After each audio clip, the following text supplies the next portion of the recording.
nde ko noon nde wiyete kadi de ko 19 kowi ko makka non de jippi fi gawli jumhuri wa qala dahako gorko wiya dahako wi ko madaniyatun wa kana an-nabiy sallallahu alaihi wasallam yuhibbu li kathrati ma ishtamalat alayhi min al-ulumi wal khayrat o yina la Allah yidi ni fe kayre de do simo sabu ko mofte mayre e moddereji e gande o fil hadisi o wi sa'altu onani su'ila aishatun bi ayyi suratin kana yutiru rasulullah sallallahu alaihi wasallam wal fosimo ne la Allah wadanno witri o wi ka yaqra fil ula o wi safa suma janga kuma janga na arabani de sabbit rabbikal ala dimmire de buya kaduna tarabir de qul huwallahu معوذتين ومن جملة فوائدها أن الإكثار من تلاوة يرسل الهدى يعني جاء مجرد ما يركر سيمان اللي هود جنغود أدنى كلا كو جنغي برها كلا كو رين برها مجرد سيمان جاء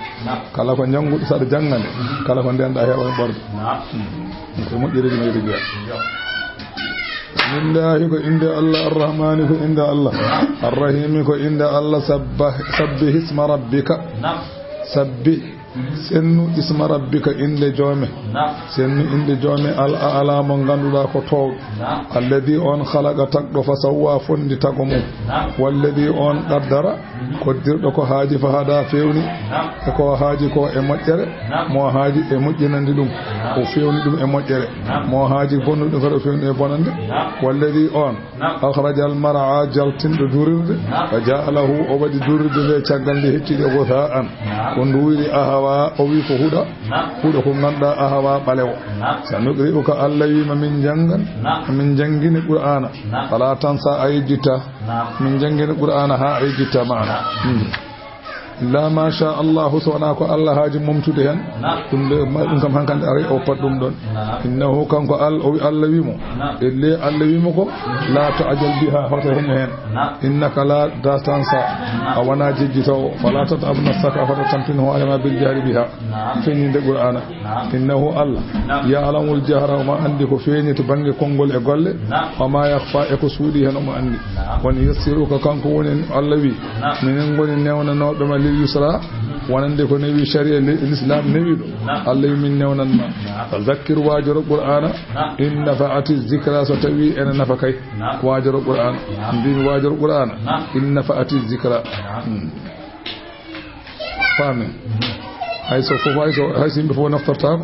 ko illam tantafi wa illam tanfa'a fa nafqaha kam li badi wa damun nafi li badi akharana wa naftari bi kama be ma sa naftara yazakkaru ma wa'churu qur'an man yakhsha mon ganda ko kulowa Allah wa yatajannabuha wudiso qur'an wa sai kitadum al asqam malkisat alladhi on malkisat yaslan nara mo en nata jengol al kubra mangol to goddo nadde jengol on kam wona jagra ko haaje qur'an رسول صلى الله عليه وسلم ما خير بين الأمرين إلا اختار أيسرهما كان لا الله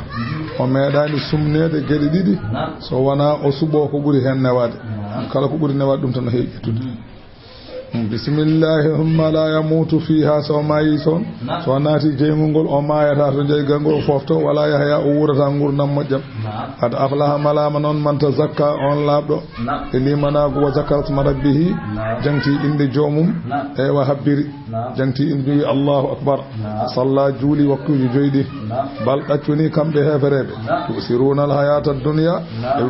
e burna ngurdam aduna wal akhiratu al akhirah nani تؤثرون الحياة الدنيا والآخرة بم تؤثرون الحياة الدنيا لكني كم بها فرد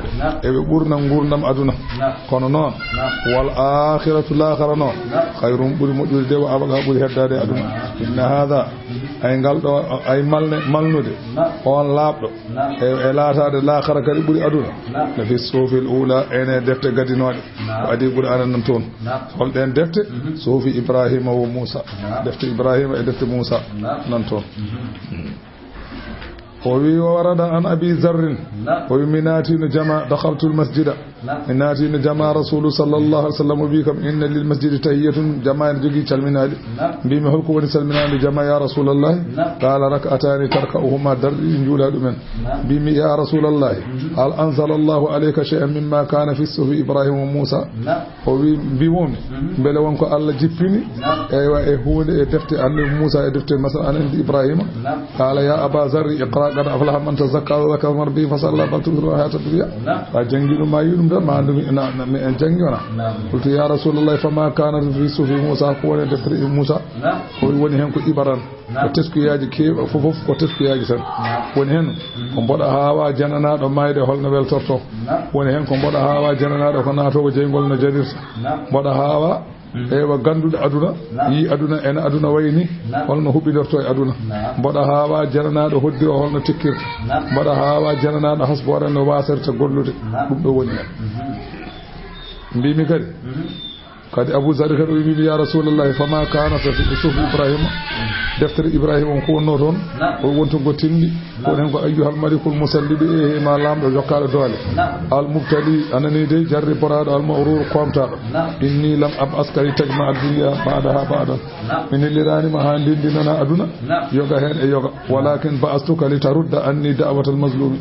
ne lirmami ko ha lutta am to nyangi kala to nyaado fa inni la aruddaha wala kana min fami kafir so tawi neddo toñi kam mirtata toñange haso kefero sa toñi dum so wuldi ma tan mi wadat wa kana fiha amsalu en hen tindi ko alal aqil ay yakuna lahu sa'atun o wi en hen o mo wiaton kanko Allah e deftere Ibrahima wi o wi ajjon fur jogade o yunaji fihi rabbahu taw mo gondindire joom makko wa sa'atun yufakkiru fiha fi sunillahi azza wa jalla o jogo masalan o miijo hen golle Allah o jogo o mo yewa hen e haajuji makko ko en ñamde en yarde en jogi ka o ene waddi kaddilde kadi nde Allah yakuna dami an illa fi salasin o ro daminu so wana e gede tati o dum tazawudun ni mi'adihi o ƴeewa masalan ko nafu kongol nafol ngol o mo yoboro fewde rutorde makko wa marmatun lima ashin o ƴeewa masalan en buudu o mo dabba pour ngurdam wa lazatun fi ghayri maharamin o ƴeewa dakamme taw wana ko harmi kadi ƴeewa jom suudu makko wa alal aqil ka ay yakuna basiran o wi en waddi kadi jom haqqille o wona jiyowo bi zamanihi aduna makko o anda mukbilan ala sha'nihi o huccire alhaali mum hafidan lisani o reena demgal makko huccire alhaali makko o reena demgal makko wa man adda kalamahu min amalihi alla kalamuhu so neddo nani limti masalan haala mum e golle mum famdal haala mum de illa fi ma ya'nihi so wana ko toddi toddake fo o haalta kala kana muddina ngurnam o golla kala kana muddina ngurnam makko hakkunde makko e Allah o golla suratul ghashiyati simore de ko non de wiete makkiyatun aaje de ko nogas e jeegom bismillah ko inda Allah arrahman ko inda Allah arrahim ko inda Allah allawi hal ataka hadithul ghashiyati allawi arema yewtere de ganduda ko anani daranga ghashiyati ko daranga nyalama kippowo de annaha tarshal khalaiqa bi ahwaliha ne wonno nyalama o ko mo hippa tagoje de e kudhuli makko wujuhun yawma idhin jesi nyalama daranga yara khashi'atun ko koyde amilatun golloje nasibatun tampude won hen jeese de jeeda ko jom tampere o tampoje tan ene bada ceenuje gejjelle tasla de ene naata naran anani tasla naran e ene naata jeengol hamiyatan gulgol jeese de tusqa de jarne min aynin e sewnde aniyatin wulde laysarahum alana be da'amun nyamde ton illa min dari'in sawana lekki weteni lekki nganda hay daba goto nyamata dum won wiyobe dum ko simmi won wiyobe dum ko simmi hay daba goto nyamata dum so wana neddo tan nyamata dum fa fo daba nyama o kelde dum ko simmi tan andi simmi joni wattake galle sa yi ngesa simmi joni min janno dum matam do ko hay wattake galle ay huude aratan jawdi baba hay sara baba naatite so naati nyamata so rawami naati nyamata so wana sofa en ben neddo tan huutorto dum ala Abu Darda o winon lekki kiido الحسن ببي إن الله تعالى يرسل على أهل النار الجوع ويسيم بيناتي جينغول الله ورتر مبه كويته هيك الله ورتر مبه هيك حتى يعدل أنهم ما هم فيه العذاب هاي هيك نجى فصل مبه اللي بتدعو ولا دوم هيك نجى حكيم متول هواي مبه لت لبنقول دوم فيستغيثون ببي الله من ما يهيك ولا من فيغاصون بفابر بالدري كيلك ونون كيلو لك ذو غصة كجوم راكي ددر ددر فيغصون في بي جوم يرى نعم لك ددر فيذكرنا أنهم كانوا يجيزون الغصص في الدنيا بالماء بتشفتر نون أيوة بتشفتر وند سبيت نوم أدونا ونديم بتلي نرنا ددر بتشفتر روم وصاف يستسقون ببيا الله من جدي يرد الله من جدي يرد من هم دندي فيعدسهم الله دم دي نبي الف سنه كيسو وينا هيتانه بدم bimi be kaydar ha heege nge fota mabbe e jeygol no jeygol wayni no heege nge wayre mabbe e bi Allah min kaydi min tanfi Allah aduna be kiileki be nyaama be deddo se be deddi man be ciftora to aduna de se nedde deddinoma yaranno ko ndiyam tellinir deddere mum be Allah dum dina be hitande ndo dubu ujunere be domda ha dum ka bona kadi ha dum ka bona summa yaskuna min aniyatin be jarne min ayninaani ne sewde wunde la hani atan wala mari atan wana welde wala nabi فإذا أدنوه من وجوههم سببلني جيسنا بسوني ليتن أي سلخ جلود وجوههم تن بري جيسده نيوتو دمول وترتني وشواها تن جمغول دم بندina yesongo فإذا وصل بدونهم so ndiyam dam yettima deedi be tan kada ha taje ko wonno der deedi ko fof yalta hay gowal huno yastaghisu yughasu bima in kal muhri yaswi al wujuh bi sarab wa sar mustafaqan ɗum moƴƴi ɗum woni noon wujuhun je anani allah wi laysa lahum alanaɓe ɗaamun ñamde illa min dari'in so wona lekkini weeni la yusminu kiiɗo noon faynata wala yugni nafata min ju'ine heege allah wi wujuhun jeete yawma idin on ñalawma noon na'imatun ko nemiɗi li sa'iha saabu golle mumen aduna ga radiyatun jarlaɗe to lakara fi jannatin e aljanna mo ganduɗa ariyatin towɗo la yasma'u fiha kanko neɗɗo naɓɗo toon wonanata toon lagiyatun ko wiyete meere haala fiha ene toon aynun sewne jariyatun ɗe ganduɗa ko dogore fiha ene toon sururun daɗɗeteje ɗe ganduɗa marfu'atun ɓamtaɗe ɗe ganduɗa ko towɗe ko akwabune koppuji mawdu'atun ɗe ganduɗa ko pawaji ballinaɗi e dow masalan powle fuɗa ɓe jara wona marigu e tallaji masfufa ɗum baɗaɗi sappeji fasarabiyu e darabuji maɓe susatun ɗi ganduɗa ko bertaɗi allah wi afala yanzuruna beele kamɓe makkanaɓe ɓe darata ɓe jiya ɓe tesko ilal ibili fewde e geloɗi kayfa khuliqat no tagira yoɓe ƴeew ngeloba no tagira ira neɗɗo ƴewta ngeloba ko ɓuurɗum hawnade ala o wili kasrati manafi'iha saabu hewde nafoje mum ka akliha lahmiha wayno kew mum ne ñaame ko surbi labniha ko sam mum ne yare wal hamlu alayha e waɗɗade hen kadi o rukubiha anani e rimdude hen e waɗɗade hen wa tanaqqulu alayha e ebbude ngeloba ilal biladil ba'idati fewde leyɗele goɗɗuɗe wa ayshuha bi ayyi nabatin akalatu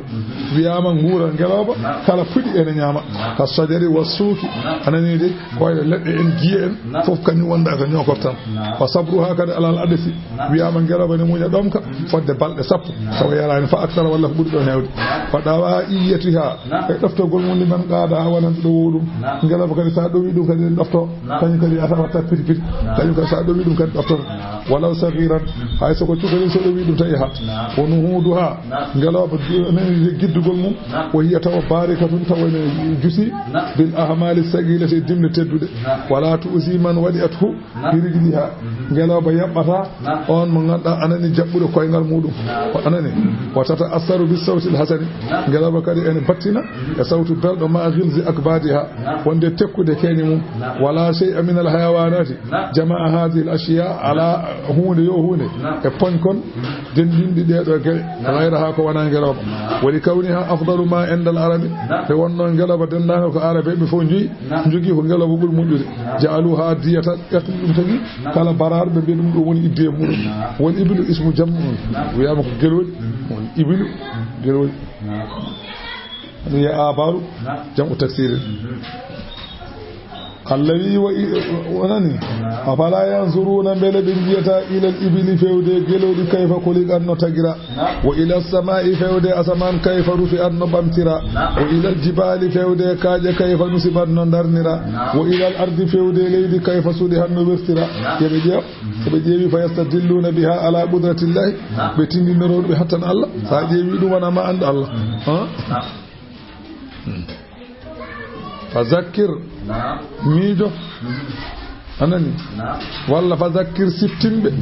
neemaji Allah e dalillaji gosin paago hattan Allah innama anta muzakkirun ay an ka milka baajotodo tan lasta alayhim ala taaki e dow mabbe bi musaydirin ka baawno ana wawnata bida ko yaawaji illa man tawalla sawana on dunkitido gali manaf wa kafara yeddi qur'ana on non fa yu'azibuhu Allah ma alla leftum al azab lati al akbar mawd tawina di yeddi qur'ana urni ma masalan qur'ana ma alla leftum way adun leftum wala kharakat inna ilayna ay ko fewde amen iyabahu woni duttogol mabbe marti kadi inna alayna koy dow hoddira amen hisabahu woni jobbi mabbe min goppata dum abadan ha cey suratul fajr si moore de ko non de wete makkiyatun ko madina jippi ayide non ko capante bismillahi ko inde Allah arrahmani ko inde Allah arrahim ko inde Allah allawi wal fajr mi wondi fajri kala nyalawma wala yalin e jammaji asrin sap allawi mi wondiri fajri kala nyalawma mi wondiri jammaji sappo taske di washafi mi wondiri gorko anani de e debbo mi wondiri gorko mi wondiri debbo wal watri mi wondiri gotel kono witri masalan anani wallayli mi wodri jamma ida yasiri so tawi hucciti hal fi zalika yati enende wondore qasamun wondore lizi hijirin wonande jom haqqille hol bele no jogi wondore ɓurde nde ɗo mawnude Allah wi jawabul qasami o lato azzabunna ya kuffara makkar mi wodri Allah e ɗo gondoje pop mo an lefte onon hefereɓe makka alam tara bela anda an Muhammad kayfa fa'ala rabbuka holno jome waɗirno bi adin gol ɗo leñol irama bi adin irama gol leñol wiyete noon bela a andano Allah waɗirno gol ɗo leñol bela yiyani wiyama irama noon on woni lasli on woni ko tanum aadu o noon jibinɗum ko us jibinɗum ko irama eyo ko tanum aadu e fammi yimɓe ko aadu bun us bun irama bun sama bun nuhu alayhi salam leñol ngol innira ko taniɓe ko asa kanko aadu o wuuri ko duuɓi ujunere e temedde ɗiɗi o wuuri korjiga min sulbihi 4000 waladin wiyama o jibini ujunnaji nayi ɓiɗɗo kanko o kuɗaɓe wata zawwaja alfa imra'atin o resi ko ujunere debbo wo mata kafira numa e omunu kefe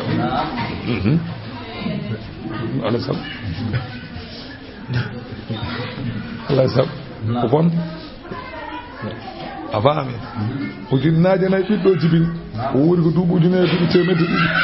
o resi rewɓe ujunere o ma e omunu kefere kadi waddano dañani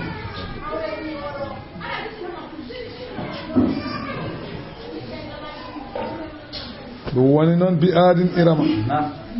ngol ɗo leñol zatil imadi joomirawol darɗe ɗe ngannduɗaa ko juuɗe wiyama darde goto maɓɓe ne woni a temen nayi dira allatino ngol leñol ngol ngannduɗaa lam yuhlaqa tagaka mihlu ha yeru mum fil biladi e leyɗele to banggue doole hay goto tagaka e banggue doole e leyɗele poɗɗo e ngol ɗo leñol on ala kalan ɗo ndimɓe o so yalti on kalano ko mbiyanɗo ɗen woni allatino ngol leñol lam yuhlaga ngol ngannduɗaa meeɗaani tageede mihdu haa yoru mum fil biladi e leyɗeele to baŋnge doole e sembeeji wa samuuda e ngol ɗo leñol allazina no ɓeen jaabu taƴannooɓe a sahra kaaƴe ene koɗa heen anndi aad omo joginoo ɓiɓɓe ɗiɗo heen gooto wiyetee ko saddad oyo ko shadid oyo ko saddad buna aad oyo ko shadid buna aad en mbi noon aadi o woni duuɓi ujunere duuɓi temedde ɗiɗi omo jibini ujunnaje nayi ɓiɗɗo mbiɗen eyyi joni noon o jibini shadid kadi e saddad ɓeeɗo woni ronɓe mo e laamu shadid kanko oɗo Shaddad bun Aad oɗo Aad o laaminoma aduna o fof nde o mayde ɓiɓɓe makko ɗiɗo ɓeɗo lomtimo Shadid e Shaddad caggal ɗum Shadid o mayi heddi Shaddad o Shaddad o laami aduna o fof nde o laamino aduna o fof omo heewi janngude defte kanko Shaddad o yiye defte he noon alhaali aljanna e sifaji muɗum ceesiyago makko e bandiyago makko noddimo kanko ne maade galle aljanna aduna o mahi galle o noddi maçonŋoɓe ene jiilanoma galle o ene mahanamo galle fodde 50 ujunere maçon ene maha en tant pornoji mahanimo on haalniɓe dendagal leyɗele ɗe fof kala joguiɗo kanŋe yo addu waɗi kuɓeje kanŋe kala ko miƴƴata no waɗe o galle o duuɓi temetete ne mahe gasani joni noon galle o nana aduna he ha subaka hande o mane aduna nana sallah sallam noon haalti qissa o nelaɗo wi yiyata galle o e aduna tan ko goto oyo ko Abdullah ibnu Qilabata noon wiyete on ɗon wonata sababu jiigol mum ko yiiloto ko ngeloba mum sene yiilo ngeloba rewa yatana naata galle he sikka ko aljanna nde o rewi yaade haw naate galle o yi ɗum o yiiwi galle o no wayi ni o yi tiwoji ɗi o yi gueɗe ɗe o yi ɗum ɗo o yiyani hay goto o waafi sila makko o naati nder galle to o yiidi e nder galle he kuɓeji ko wuuro no wuurno o yiyani hay goto o yi ndiyam ne doga sardingaji ɓesnoje ne mbayno leydi sardingaji ne mbayno leydi calini doga dartata o wi yata wona aljanna o yeyni o tinani haqqille makko joni yata wona aljanna o itte kanŋe kom ko wawi o rondi o saawi o yehi nde wari ha nder iraqe he o holliri noon ko yii ko haala ka yanu e on saha Muawiyatu kañum wonno on saha amiral mu'minina kañum lomtino haala ka yanu e muɗum Muawiyatu noon noddimo namdimo alhaali ko wi ko o haalan ɗum no haalirni ha gasi eno yii galle o ni o haali mo awiyata nele goɗɗo on ne ko Kaabu wiyete ko bawɗo jangde kanɗo o nele mum ari o wi Kaabu mbiɗo namdima beele galle ene aduna he galle aljanna beele nana aduna he o wi aha galle Shaddad bun Aad o yi o galle holde o haali noon galle o no marani e ko addinowaji o maade issa o haali noon ko nelaɗo sallah sallam haalno wi gorko jiyowo galle o ko koroɗo ndo ko sokkola ko dabɓo way ko mum waɗi mbaalu keeji mum kiri waɗi mbaalu debbo jiyowo o ko neɗɗo sokkola wona boɗeje coy wona ɓaleje kurum ko neɗɗo sokkola jillodir ɗum mboɗi waɗi e ɗum ɗo sokkola tan o haali sifa neɗɗo o fof no wayata ni o yeccitino o yi Abdullah ibnu Qilabata o yi wallahi ko oɗo wonno o no nela sifa ɗin ko oɗo o yi ko oɗo kay yi galle o galle o noon nanayi aduna he won wiyoɓe galle o yiiloto ko ɗum haɗimo yiyede won wiɓe ala galle o koɗo wonno ɗon ha joni ko ɗon tan woni koye nder kam Yaman kam hakkude Yaman e Irak ɗon galle o woni kono hay goto yiyata galle o ko Allah wumni galle o satellikaji nane aduna e Amérique naɓe mbiya hunde fof ne gandi kono ganda galle o nane aduna kamɓe meeɗa yiidemo wona e galle mona Allah jaɓani hay goto yiya ɗum woni wa samuda e ngol ɗo leñol allazina no ɓen jaabu taƴannoɓe a sahrakaje mbaɗa ɗum cuuɗi bilwadi e cangol no wiye wadi ɓuura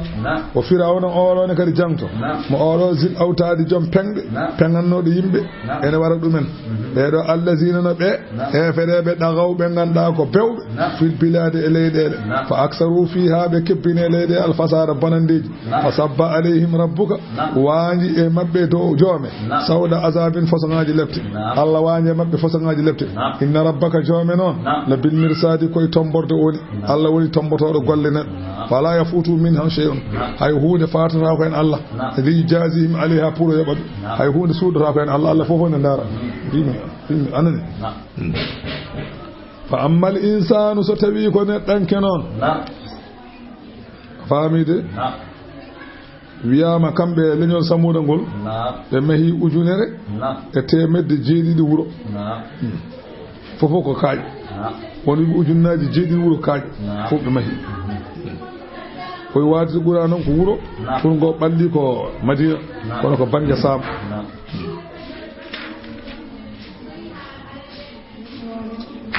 joome noon koye tomborde woni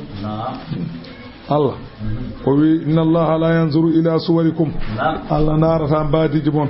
wa amwalikum ndarata jawɗele mon walakin yanzuru ila qulubikum Allah ndarata ene ɗay hunde so wona ɓernde ma tan so ɓernde moƴƴi ganda omo ndarma so ɓernde ma boni ganda kam omo ndarma Allah ala ko ndarata e neɗɗo ala fof ko mbawɗa ñantade hawa yooɗa so wona ɗum so ɓernde ma yooɗi noon ko fof ene yooɗi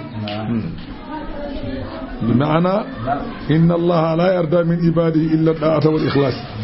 الله على ko welete e jiyaaɗo mum so wona ɗoftade so wona laɓɓinte ɗum tan woni ko Allah yiɗi hen o heddi ko ala haaju fa amma al-insanu fala yaltafitu li dhalika neɗɗo no yeccitta ko ɗum li kawnihi madbu'an ala khilafati wa innama yaltafitu lil ajili neɗɗo yittan ko aduna faame neɗɗo ko aduna tan jogui haaju kono noon Allah noon ala e neɗɗo haaju so wona ko mbiwami ko tan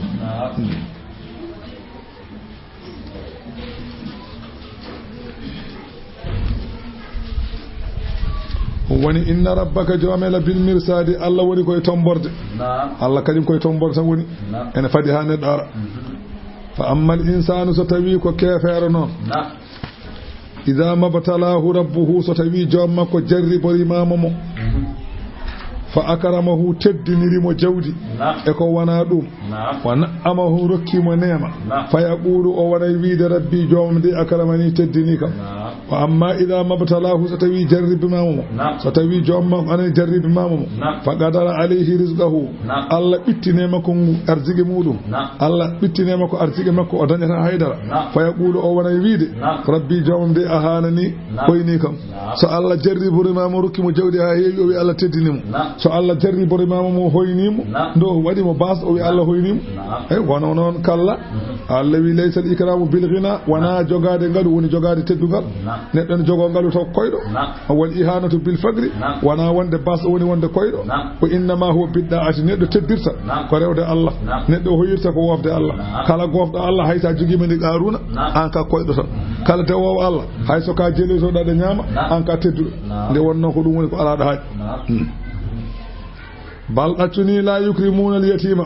kamɓe hefereɓe ɓeyde ɓe teddinani al-yatima ɓe moƴƴanta ɗum wala yahudduna ɓe kirjinta koye mabɓe ɓe kirjinta goɗɗo ala ɗa'ami e ñamminde al-miskin miskin Allah wi wa ta'kuluna tiraha eɓe ñama donateeri jawdi donateedi eɓe ñama ɗum akalan ñamande lamman sattude Allah wi wa yuhibbuna al-mala eɓe jiɗa jawdi hubban gilli jamman kewɗi ɓe nafqata kalla guftoka Allah wi idha dukkatil ardu so tawi leydi dillinama dakkan e dillugol ko wonno e dow leydi yirbinama kaaje ɗe jirbinama fofo dillinama wa jaa rabbuka yamirore joome ari wal malaku malaikaji ngari ene mbaɗi saffan ene mbaɗi sappeji ñande darga ñande hen de woji a yawma idin ñande hen so tawi addama bi jahannama jeygol jahannama ngol addama e ngol waɗi masalan capanɗe jeeɗiɗi ɓoggol kala hen ɓoggol capanɗe jeeɗiɗi ujunere masalan malaika ha nangar ɗum Allah wi yawma idin ñande hen de yatazakkarul insanu ñande hen kefeero micco ñande hen say miijo ñande hen neɗɗo baɗannoɗo ko boni siftora Allah wi wa anna lahu zikra holno wodirantamo ciftorgol tawde ko toon ko nafata so tawi ko maya jiya jeygol ne ciftora Allah tarda gay torotaran kan mbi torotara tardi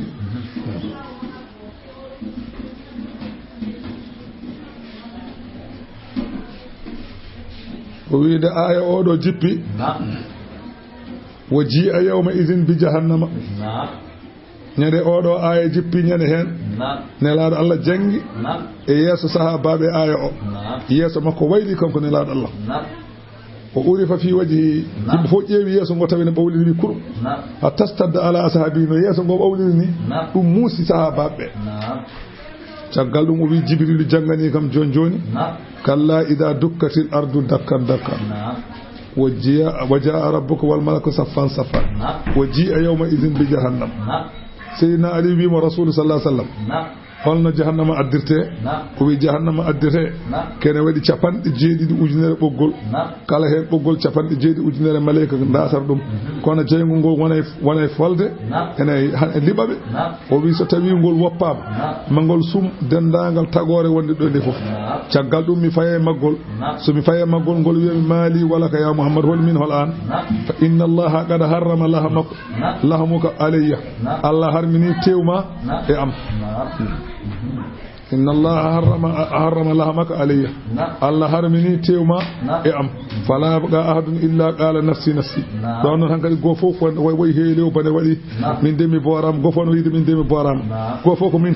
tan de woyam yo go fof ɗum wiyata so wona nelaɗo Allah nelaɗo noon ñer hen kañum ne wiya ya rabbi ummati leñolam no kanko mo andi kankam ko dad kanko mo andi ko dad ɓe ganda ɓe noon asakkula ɗum woni boyo o wi yawma idin on ñalawma noon yatazakkaru insanu kefeero siftirande ko welsiyo wa anna lahu zikra holno wodirantemo ciftorgol yaqulu o waɗay wiide ya laytani hananino mi qaddamtu mi ardinino moƴƴere li hayati e gurdamam ɗam Allah wi fa yawma idin ñande hen nde la yu'azibu azabahu ala leftowo yeru lefte Allah ahadun hay goto leftata lefte Allah ɗe hay goto tottata mbimi hay goto tottata lefte ɗe kanko tan noonne wala yusigu wasaqahu ahadun wala yusigu holnata wasaqahu woni tongata wala yusigu tongata wasaqahu tongi makko di ahadun hay goto nenen ko kanko tan tongata ala mo tottata ala tongowo hono no tongirte ni ala leptowo hono no leptirte ni on ala يا أيتها النفس المطمئنة يا أيتها النفس إيه ما فتان المطمئنة نغندو داكو هوليدو نغندو داكو هبيندو نغندو داكو جولدو الله ويدو ارجئي رتو إلى ربك فيودي جومه ستوي ندو أو إنمايا تودي كو جولدو fittanu ndu wiyete ko irji'i ila rabbiki Abdullahi ibn Umar o wi so tawi maccuɗo Allah julɗo ene maaya walla korɗo Allah julɗo ene maaya Allah neldanmo malaikaji ɗiɗi o addata ɓe gaddora pom o ko pom aljanna pom o kanko gonɗo e maayde o urnine pom o so urninama pom o tan o maaya Allah noon malaikaji mbiyamo mbiya fittanu yaltu ila rawhin wa rayhanin yaltu peewa to uureteeri peewa to foftere wa rabbuki anki radin joomene welama on saha fittandu yalta e ndu uuri no comme uurongol lati sa ƴetti lati a waɗe hinere ma no wayta ni noon ruhu o wayta uurde malaikaji tello e bangeji asaman gona e wiide won fittandu laamdu won tergal uurgal ummima leydi fayode do asaman fala tamurru bi babin illa futiha laha o wi fittandu wirtata ko damal so wana uddite wana wirtata ko malaika so wana duwonondu hatta yuta biha arrahman handu addane Allah tabaraka wa taala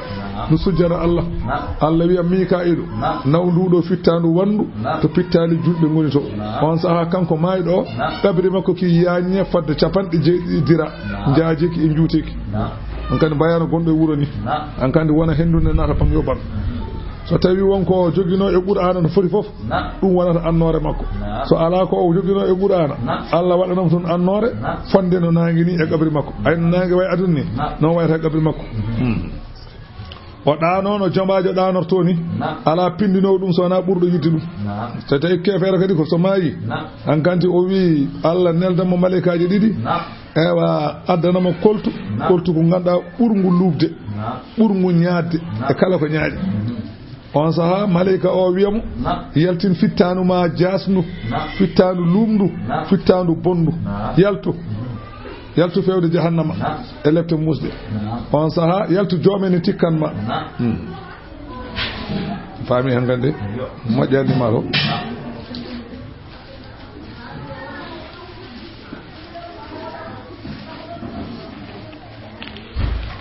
woni ya ayyatuha an-nafsu